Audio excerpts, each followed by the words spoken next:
سے پاک کی روشنی کے مطابق اللہ رب العزت نے اس پوری کائنات میں پہلے زمین کو بچھائی، پھر آسمان کا چھت بانا اور درختوں کی کنکمیں لگائے گئے، ستاروں سے جگمگایا گیا، چاند و سورج کو لائٹنگ میں بھیجا گیا اور 1,24,000 نبیوں کو براتی بنا کر بھیجا گیا۔ یہ سارا نظام میرے مصطفیٰ کی آمد کے لیے ہوگا۔ دولہا چلا جائے تو زیب و زینت ختم کر دی جاتی ہے اور لائٹنگ ہٹا دی جاتی ہے، پھول نکال دیے جاتے ہیں۔ میں یہ پوچھتا ہوں، اگر مصطفیٰ کریم صلی اللہ علیہ وسلم کی آمد کے لیے کائنات سجائی گئی تھی، زمین و آسمان سجائے گئے تھے، ستارے اور چاند و سورج بچھائے گئے تھے، تو اب میں یہ پوچھتا ہوں مصطفیٰ اگر چلے گئے تو یہ سب چیزیں ابھی باقی کیوں ہے؟ یہ زمین ابھی کیوں ہے؟ یہ آسمان کیوں ہے؟ یہ تارے ابھی کیوں چمک رہے ہیں؟ یہ چاند کیوں جھلملا رہا ہے؟ یہ سورج ابھی کیوں چمک رہا ہے؟ دیر سے آپ تمام نظرات کا انتظار گھڑیاں دیکھ رہے ہیں اور انتظار ہم اہل سنت و جماعت کے لیے ایک عبادت کا درجہ کس کا انتظار کر رہے ہیں؟ میلاد کی گھڑی کا انتظار کر رہے ہیں کہ آپ سب اس عظیم بارگاہ میں خراج عقیدت پیش کرنے کے لیے حاضر آئے ہیں۔ ہم سب کی زبان سے ترجمانی کرتے ہوئے بریلی کے امام نے ہم کہا تھا، خاک ہو جائیں عدو جل کر مگر ہم تو رضا، خاک ہو جائیں جل کر عدو مگر ہم تو رضا، دم میں جب تک دم ہے ذکر ان کا سناتے جائیں، حشر تک ڈالیں گے ہم پیدائش مولا کی لہو۔ آج کی رات ہی نہیں، کل کی رات ہی نہیں، 12 ربیع الاول تک ہی نہیں، سنی کہتے ہیں حشر تک ڈالیں گے ہم پیدائش مولا کی لہو، مثل فارس نجد کے قلعے گراتے جائیں۔ ہاں، رسول پاک صلی اللہ علیہ وسلم کا ذکر پاک ہم اس لیے بھی کرتے ہیں، اس ذکر پاک سے جو عدو ہے، جو گستاخ ہے، اس کے دل مسمار خود بخود ہونے لگ جاتے ہیں۔ ظاہر سی بات ہے، آپ کیا سمجھتے ہیں کہ یہ مجمع جو آج یہاں پر جوش اور بلبلے کے ساتھ نعرے لگا رہا ہے، یہ صرف ہمارے میدان کو گرم کرنے کے لیے نہیں، بلکہ کئی ایسے ہیں جن کی زمین کھسکانے کے لیے نعرے ہوتے ہیں۔ اور اسی کو تو اقبال نے کہا تھا، کفر دم توڑ دے گا ٹوٹی ہوئی شمشیر کے ساتھ، کفر دم توڑ دے گا ٹوٹی ہوئی شمشیر کے ساتھ، گھر تو نکل آ جاؤ نعرے تکبیر کے ساتھ۔ الحمدللہ رب الجلال نے ہمیں اس قوم کا وارث بنایا ہے، ہم ان صحابہ اور تابعین کے وارث ہیں جن کا نعرہ ٹل نہ سکتے تھے، جنگ میں اگر اڑ جاتے تھے، قوم شیروں کے بھی میدان سے اکھڑ جاتے تھے، حق سے سرکش ہوا اگر کوئی تو بگڑ جاتے تھے، ارے تیل کیا چیز ہے، ہم توپ سے بھی لڑ جاتے تھے۔ الحمدللہ مسلمان کسی بزدل قوم کا نام نہیں ہے، مسلمان اس قوم کا نام ہے جس کو اقبال نے کہا، یہ فاقہ کش موت سے ڈرتا نہیں ذرا، روح محمدی اس کے بدن سے نکالتا۔ ان کا حال یہ ہے کہ الحمدللہ کھانے کے لیے گھر میں روٹی نہیں، پینے کے لیے پانی کی قلت، راجستھان میں ویسی صحرائی زمین میں دور دور تک پانی کی قلت، لیکن اس کے باوجود جب نام مصطفیٰ کی بات آئے تو یہ اپنا کلیجہ چاک کر لیتا ہے، یہ اپنا سینہ پیش کر لیتا ہے، اپنی گردن بارگاہ مصطفیٰ میں قربان کرنے کے لیے ہم اب تیار رہتا ہے۔ تمہارا یہی جذبہ اوروں کو کھا جاتا ہے اور لوگوں کی آنکھوں کو چندھیا کر دیتا ہے۔ عزیزان گرامی، دعا اللہ کی بارگاہ میں ہمیشہ یہی کرنا کہ رب ذوالجلال جب تک سانس باقی رہے ہمیں زندہ جذبات کے ساتھ رکھ، اور مرے ہوئے مردہ لاشوں کے ساتھ ہمیں زندگی عطا نہ کر۔ میرے عزیزوں، آج مصطفیٰ کریم صلی اللہ تعالیٰ علیہ وسلم کی شان کی آج میں مختصر انداز میں آپ کے سامنے عرض کروں گا۔ اللہ کے حبیب صلی اللہ تعالیٰ علیہ وسلم کی شان بیان کرنے کے لیے ایک دو نہیں، ہزاروں عاشقوں نے قلم بھی اٹھایا اور اپنی کتابیں بھی لکھی، ہزاروں نے اپنی زبانیں بھی کھولی اور میرے مصطفیٰ کی شان میں جو کچھ ہوا بیان کرتے رہے، لیکن اخیر میں سب نے یہ کہا لا يمكن الثناء كما كان حقه، لا يمكن الثناء كما كان حقه۔ عادت خدا بزرگ ہوئی قصہ مختصر۔ حافظ شیرازی نے کہا تھا ان کی صحیح معنوں میں کوئی تعریف کر ہی نہیں سکتا، کما حقه ان کی تعریف کرنا ممکن ہی نہیں۔ حاصل کلام یہ ہے خدا کے بعد اگر کوئی مرتبہ ہے تو یا رسول اللہ وہ آپ کا ہے۔ اور اسی کو بریلی کے امام نے یوں کہا تھا کہ تیرے تو وصف عیب تناہی سے ہے بری، حیران ہوں میرے شاہ میں کیا کیا کہوں تجھے، لیکن رضا نے ختم سخن اس پہ کر دیا، خالق کا بندہ خلق کا آقا کہوں تجھے۔ عزیزہ نگران اوقات،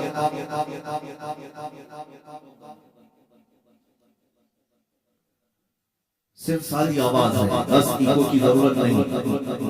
اللہ تبارک و تعالیٰ اپنے حبیب پاک صلی اللہ علیہ وسلم کے متعلق قرآن عظیم میں جو باتیں ارشاد فرمائیں، آپ کو پہلی بات میں یہ بتاؤں، آج جس انداز سے آپ مجھے پہچان رہے ہیں، گستاخ رسول کے خلاف کھڑا ہوا آواز بلند کی، میرے عزیزو یہ میرا اپنا ہی حصہ نہیں، کروڑوں مسلمانوں کے جذبات، ہر ایک سنی مسلمان کے دل کا درد رسول پاک صلی اللہ علیہ وسلم کی بارگاہ میں جب گستاخیاں ہوئی ان کے زمانے میں صحابہ نے جواب تو دیا ہی، تابعین نے جواب تو دیا ہی، لیکن سب سے بڑی بات میں آپ کو بتاؤں اگر رسول پاک صلی اللہ علیہ وسلم کی شان میں کوئی توہین کرتا سب سے پہلے جواب خود رب ذوالجلال عطا ناموس رسالت کا دفاع کرنا یہ سنت الہی ہے، اللہ رب العزت کا قانون ہے۔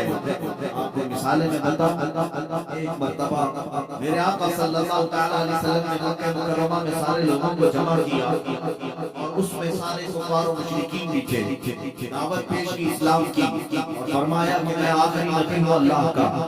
جب پیغام حق پہنچا اس مجمع میں ایک ظالم کافر ابو لہب اٹھ کر کے کہتا ہے تبن لک یا محمد، تبن کا مطلب یہ بددعا کے طور پر اور گالی کے طور پر استعمال کرنے والا لفظ، اور اس نے یہ کہا محمد تیرے ہاتھ برباد ہو جائے معاذ اللہ رب العالمین، اس طرح کا جملہ اس نے توہین کا کہا۔ لہذا جب کیا تو نے اس کام کے لیے ہمیں جمع کیا یہاں پر، لفظ تو آپ توجہ دیں، اس نے کیا کہا تھا تبن برا ہو تمہارا، خرابی ہو تمہاری، اس طرح کا جملہ کہا۔ حضور پاک صلی اللہ علیہ وسلم کے آپ کے دل اقدس پر ملال خاطر ہوئے۔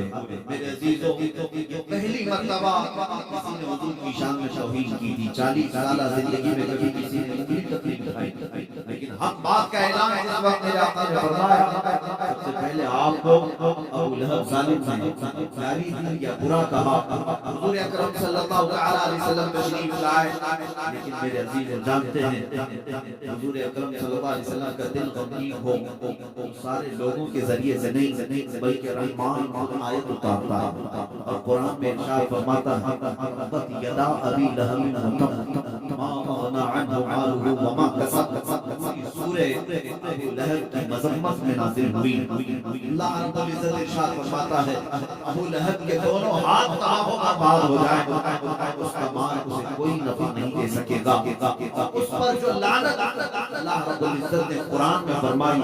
دوستو میرے عزیزوں آپ سے میں یہ پوچھنا چاہتا ہوں، ایک بار توہین رسالت کیا ابو لہب، لیکن اللہ نے اس کی مذمت میں قرآن کی آیت ایسی اتاری کروڑوں مسلمان صبح قیامت تک ابو لہب کی ذات پر لعنت بھیجتے رہیں گے۔ قرآن پاک کے ذریعے سے اللہ تعالیٰ نے ناموں سے رسالت کا دفاع فرمایا ہے۔ میرے آقا کی عزت کی جب بات آئے قرآن کی آیت اترتی ہے۔ آپ کو میں بتاؤں ایک مرتبہ ایسا ہوا رب ذوالجلال کی طرف سے جو آیتیں اترتی تھی، دن میں 2 مرتبہ کبھی 3 مرتبہ جبرائیل آتے تھے آیتیں لے کر، کبھی روز ایک آیت لے کر آتے، کبھی کچھ آیتیں لے کر۔ ایک موقع ایسا آیا کہ تقریباً 15 دن تک کوئی وحی نہیں اتری، کوئی آیت نہیں آئی، اور یہ بات مکہ میں مشہور ہو گئی۔ حضور پاک صلی اللہ علیہ وسلم پر وحی اترتی ہے، قرآن کی آیتیں آتی ہیں، وہ جبرائیل لے کر نہیں آ رہے ہیں۔ مذاق اڑانے والوں کا ایک ٹولہ جمع ہوا، مشرکین کفار کا ایک ٹولہ یہ بکواس کرنا شروع کیا، وَادَّعَى رَبُّ مُحَمَّدٍ مُحَمَّدًا وَادَّعَى رَبُّ مُحَمَّدٍ مُحَمَّدًا، جس کا مطلب یہ ہوتا ہے محمد کے رب نے محمد کو اب چھوڑ دیا ہے، محمد کے رب نے محمد کو چھوڑ دیا۔ یہ جب باتیں گردش کرنے لگی، میرے آقا صلی اللہ تعالی علیہ وسلم کی سماعت سے یہ باتیں ٹکرائی، لوگوں نے کہا کفار و مشرکین کا ایک ٹولہ یوں کہہ رہا ہے آپ کا رب آپ کو چھوڑ دیا، اب آیتیں نہیں آتی ہیں، اب وہی نہیں اترتی ہے۔ رسول پاک صلی اللہ تعالی علیہ وسلم ہی ہوئے تھے، اپنی آنکھیں نیچے ہی کیے تھے کہ جبرائیل پوری سورہ لے کر نازل ہوئے، اور آیتیں کیا تھی سنو میرے عزیزو، وَالضُّحَىٰ وَاللَّيْلِ إِذَا سَجَىٰ مَا وَدَّعَكَ رَبُّكَ وَمَا قَلَىٰ وَلَلْآخِرَةُ خَيْرٌ لَكَ مِنَ الْأُولَىٰ۔ آیتیں آپ کو پوری پڑھنے سے پہلے میں مختصر میں بتا دوں، اب رب تبارک و تعالیٰ حضور کی تاریخ میں پوری سورت نازل کرتا ہے، ارشاد فرمایا جاتا ہے آپ کے چہرے والضحیٰ کی قسم، آپ کے چمکنے والے چہرے کی قسم، آپ کی چمکتی ہوئی کالی زلفوں کی قسم، ما ودعک ربک وما قلی، آپ کے رب نے نہ آپ کو چھوڑا ہے اور نہ کچھ کم کیا ہے، وللآخرۃ خیر لک من الاولی، اے محبوب آپ کی ہر آنے والی گھڑی پچھلی گھڑی سے کئی درجے بہتر ہے۔ پوری سورہ اللہ نے نازل فرمائی، مشرکین نے جب بھی بھونکنا شروع کیا میرے آقا کی شان میں دفاع کے لیے آیتیں نازل ہوئی ہیں، رب ذوالجلال کی طرف سے بات آئی ہے۔ میرے عزیز یہی شان مصطفیٰ ہے، ہم اور آپ کیا دفاع کر سکتے ہیں؟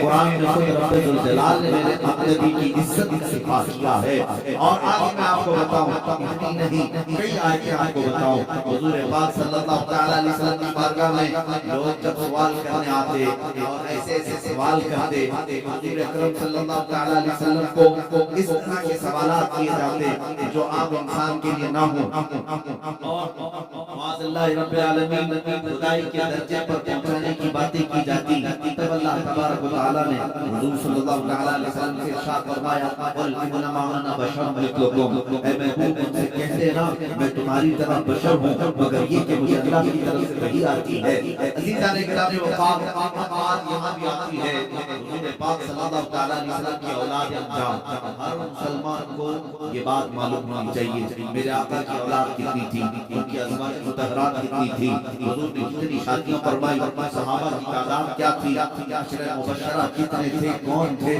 یہ سب باتیں ہر مسلمان کو معلوم ہو، اس لیے کہ اگر اپنے نبی کی سیرت نہیں جانتا پھر کس کی سیرت جانے گا؟ کون ہے جو تمہارا آئیڈیل ہے، کون ہے تمہارا نمبر عمل؟ میرے آقا صلی اللہ تعالی علیہ وسلم کے 3 بیٹے ہوئے اور 4 بیٹیاں ہوئی، بیٹوں میں تینوں بیٹے ابتدائی زندگی میں انتقال فرما گئے، یہاں تک کہ 6 مہینے سے زیادہ کوئی بھی بیٹے آپ کے حیات نہ رہے۔ حضرت عبداللہ، حضرت قاسم، حضرت ابراہیم، آخر میں حضرت ابراہیم کا انتقال ہوا جب ان کی عمر 6 مہینے سے بھی کم کی تھی۔ اب میرے آقا صلی اللہ علیہ وسلم کے بیٹوں میں کوئی باحیات نہ رہے، بیٹیاں زندہ رہی، حضرت زینب، حضرت رقیہ، حضرت ام کلثوم اور سیدہ کائنات سیدہ فاطمہ الزہرا رضوان اللہ علیہم اجمعین، یہ چاروں بیٹیاں باحیات تھیں۔ سنیے جب حضور کے 3 بیٹوں کا انتقال ہوا، جاہلانہ رسم و رواج ہمارے یہاں پنپ رہی ہے تو وہ بھی سمجھ لیں، بعض لوگ یہ سمجھتے ہیں کہ بیٹا نہ ہو تو نسل کیسے چلے گی، بیٹا نہ ہو تو وراثت کیسے تقسیم ہوگی، وارث کون بنے گا؟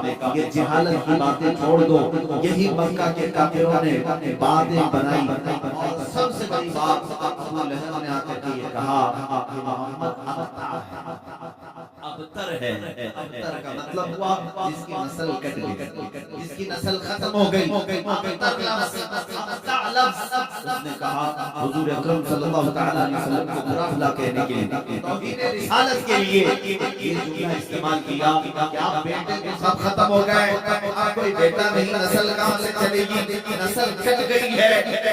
میرے پاک صلی اللہ تعالیٰ علیہ وسلم کو جب کوئی ظالم اس طرح کے کام تشریح کرتا ہے، اگر میرے آقا صلی اللہ علیہ وسلم خاطر ہوئے تو رب ذوالجلال نے آپ کو کبھی بھی ملول نہیں چھوڑا، اور نہ ہی رب ذوالجلال نے آپ کو کبھی خاطر اور غمگین چھوڑا، بلکہ آپ کے دل کی تسلی کے لیے رب ذوالجلال نے ایک سے انعامات کی بارشیں فرمائی۔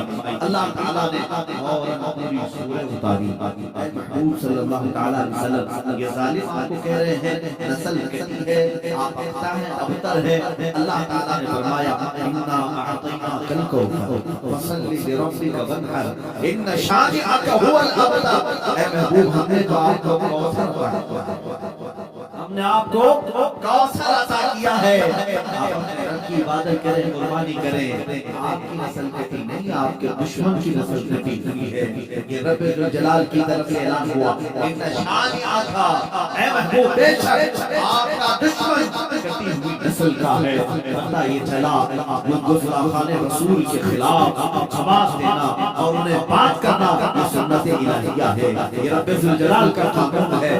اللہ نے فرما دیا حق ہے، اب سنیے میرے مصطفیٰ کریم صلی اللہ علیہ وسلم کو گالی دینے والا، گستاخی کرنے والا، جس نے کہا تھا نسل کٹی ہوئی، ڈھونڈ کر کے نکالو پوری دنیا بھر میں ابو لہب کی اولاد کہاں ہے، ابو لہب کے بیٹے کہاں رہتے ہیں، اس کی وراثت کن میں تقسیم ہوئی، آپ ڈھونڈ کر کے نکالیں گے، لیکن آپ کو پتہ نہیں چلے گا اس کی اولاد یا اس کے پوتے پوتے اور نواسوں تک بھی اولاد نسل نہیں چل سکی، اولاد ہی ختم ہو گئی اور اس کا نام و نشان بھی مٹ گیا۔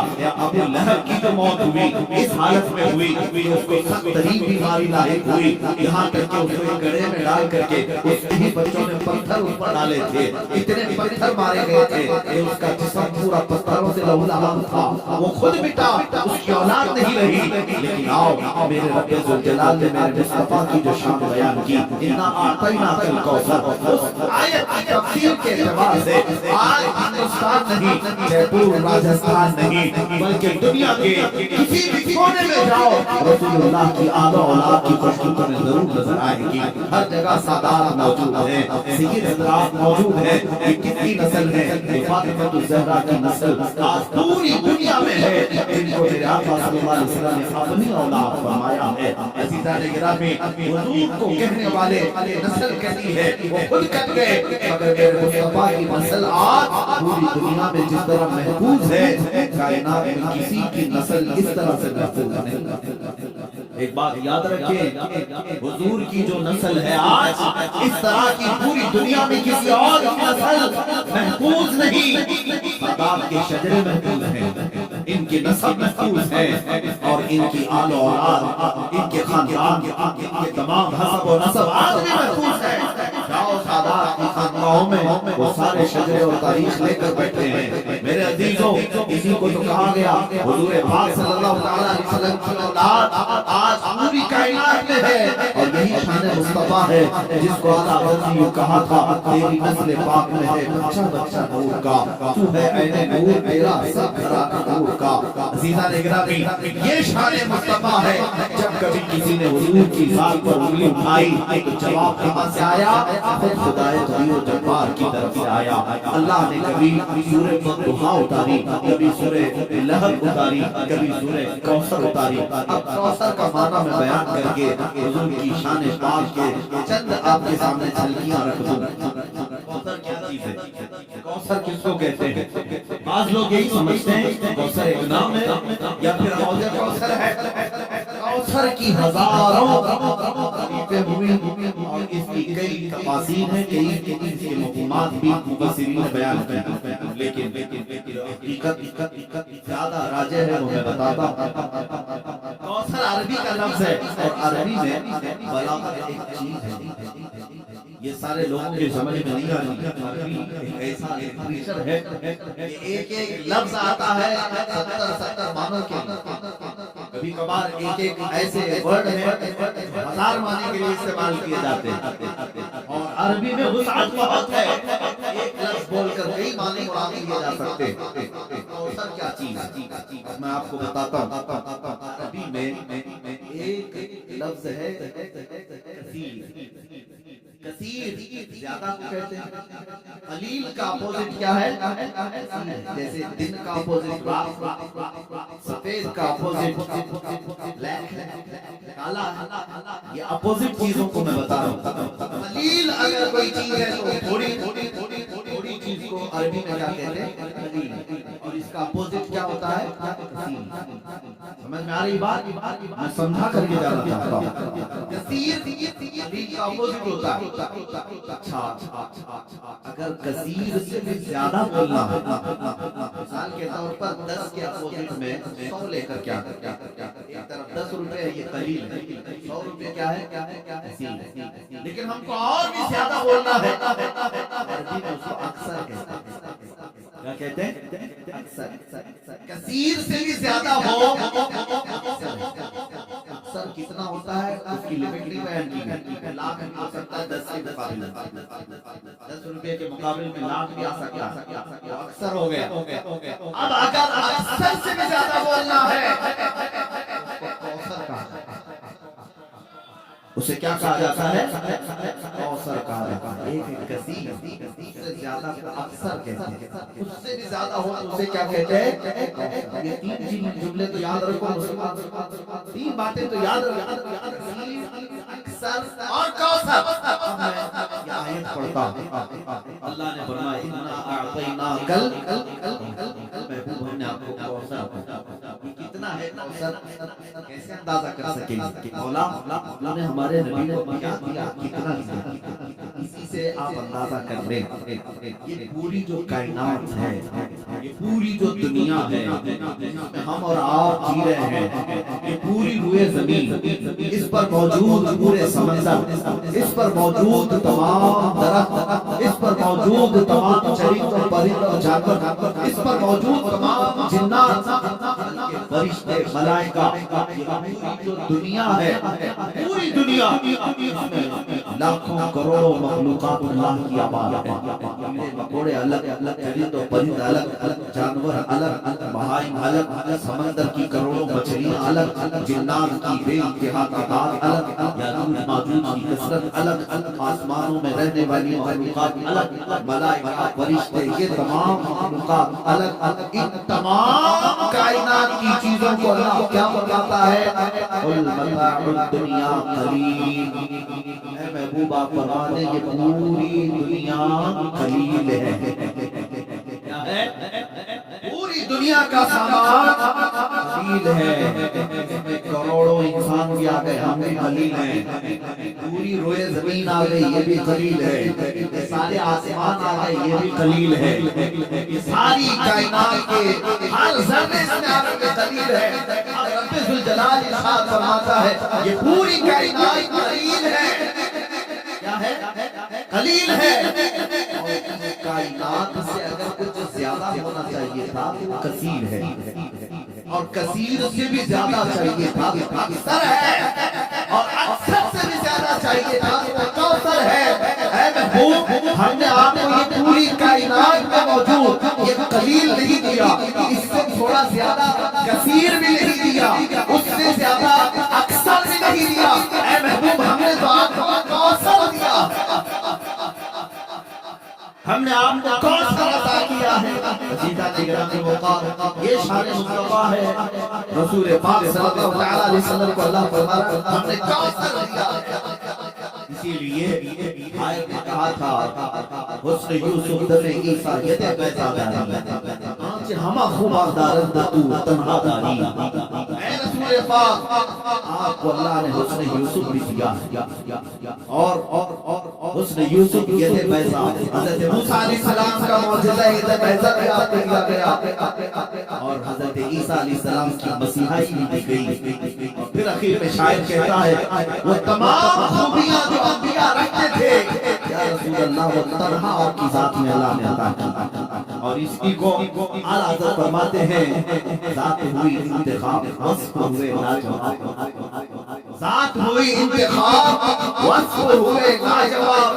نام ہوا مصطفیٰ تم پہ کروڑوں. میرے آقا صلی اللہ تعالی علیہ وسلم کی شان عظمت میں چند مثالیں عرض کرتے ہوئے آگے بڑھوں گا۔ سیدنا آدم علیہ السلام کو اللہ تعالیٰ نے صفی اللہ کا خطاب دیا، وہ اللہ کے صفی ہیں۔ آدم علیہ السلام کثرت بکا میں مشہور تھے، یعنی آپ کثرت سے رویا کرتے تھے، کافی سالوں تک آپ نے گریہ بازاری کی، اور یہ کثرت بکا میرے آقا صلی اللہ علیہ وسلم کو بھی عطا کی گئی۔ حضرت نوح علیہ السلام نجی اللہ کے خطاب سے سرفراز ہوئے، اور اللہ رب العزت کی بارگاہ میں نجابت آپ کو دی گئی، اور میرے آقا صلی اللہ علیہ وسلم کو رب الجلال نے نجی بھی بنایا۔ حضرت ابراہیم علیہ السلام کو اللہ نے خلیل کہا، وہ خلیل اللہ ہیں، اللہ رب العزت کے خلیل ہیں۔ لیکن میرے عزیزو، اللہ تعالیٰ نے اپنے حبیب مصطفیٰ کریم صلی اللہ علیہ وسلم کو حبیب اللہ بنایا۔ جو ان نبیوں کو صفات دی گئی، وہ تمام تر صفات میرے آقا صلی اللہ علیہ وسلم کی ذات پاک میں عطا کی گئی۔ وہ تمام خوبیاں جو اللہ تعالیٰ نے پچھلے انبیاء کو دی، وہ حضور اکرم صلی اللہ علیہ وسلم کو عطا کی۔ اب چند مثالیں میں آپ کے سامنے رکھ رہا ہوں۔ ایک ہے موسیٰ علیہ السلام، ان کے واقعات اکثر سنائے جاتے ہیں اور سنتے بھی ہیں آپ۔ سیدنا موسیٰ کریم اللہ علیہ السلام کی ایک بات میں عرض کرتا ہوں، آپ کوہ طور پر جاتے ہیں اور عرض کرتے ہیں، اے رب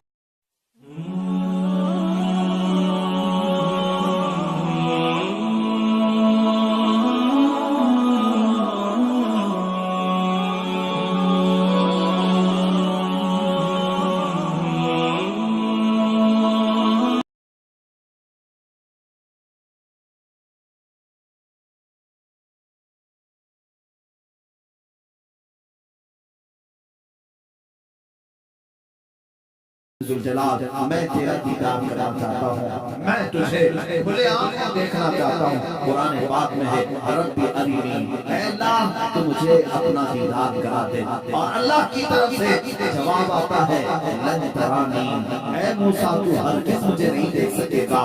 بار بار موسیٰ علیہ السلام نے اصرار کیا، اور رب تعالیٰ نے پھر کس انداز میں بلایا، فخلع نعلیک انک بالوادی المقدس طویٰ، اے موسیٰ اپنی چپلیں اتار دیں، اپنے نالین اتار دیں اور کوہ طور پر آئے۔ کوہ طور مصر کی وادی سینا میں موجود ایک پہاڑی کا نام ہے۔ سیدنا موسیٰ علیہ السلام جب طور پر چڑھتے ہیں، وہاں پر حکم کیا ہوتا ہے، قریب موجود ایک دوسری پہاڑی پر ایک درخت ہے، اس درخت پر آپ دیکھتے رہے۔ حضرت موسیٰ علیہ السلام اس درخت پر دیکھتے رہے۔ رب تعالیٰ نے اپنی ذات مبارکہ کی تجلیات میں سے سوئی کے ناکے سے بھی کم ہلکی تجلی اس درخت پر نازل فرمائی، اور روایات یہ بتاتی ہیں، فلما تجلی ربہ، اللہ تعالیٰ نے جب اس پہاڑ پر اپنی تجلی کا اظہار فرمایا، حضرت موسیٰ علیہ السلام غش کھا کر کے گر گئے، اور سیدنا موسیٰ علیہ السلام و تسلیم غش کھا کر کے گر گئے، اور پورا پہاڑ جل کر کے راکھ ہوا۔ آج بھی وہ پہاڑ جلا ہوا موجود ہے، ہم نے دیکھا ہے، اور اس درخت کا سایہ ہر پتھر پر پڑ گیا، پتھر کو 100 ٹکڑے کرے تب بھی اس درخت کا سایہ اس پتھر پر آج بھی نظر آتا ہے۔ یہ تھا سوئی کے ناکے کے برابر ہلکی تجلی جو رب ذوالجلال نے کوہ طور پر نازل فرمائی۔ ایک طرف موسیٰ علیہ السلام کو بلایا گیا، آپ نالے اتار کر کے آئے، اور پھر بہت ہلکی تجلی دکھائی گئی، اتنا ہی دیکھا، اور حضرت موسیٰ علیہ السلام کھلے آنکھوں سے نہیں دیکھے، ابھی پلک جھپکتے ہوئے آپ نے دیکھا تھا، اور حالت یہ ہو گئی۔ اب سنیے، واپس موسیٰ علیہ السلام تسلیم روئے زمین پر تشریف لاتے ہیں۔ جب آپ اپنی قوم کے پاس آتے ہیں، فرمایا گیا اگر کوئی آنکھوں میں آنکھیں ڈال کر موسیٰ علیہ السلام کو دیکھ لیتا تو اس کی آنکھیں چلی جاتی تھی، آنکھوں میں اتنا نور تھا، اتنا جلال تھا۔ اور فرماتے ہیں موسیٰ علیہ السلام کی نگاہوں کی تاثیر اور دوربینی کا عالم یہ تھا کہ نہایت ہی سخت ترین رات، کالے اندھیرے کے اندر حضرت موسیٰ علیہ السلام 3 میل دور، یعنی تقریباً 4.5 کلومیٹر دور، اگر رات کے وقت کسی کالے پتھر پر کالی چینٹی رینگ رہی ہو، موسیٰ علیہ السلام اسے آسانی سے دیکھ لیا کرتے۔ سیدنا موسیٰ علیہ السلام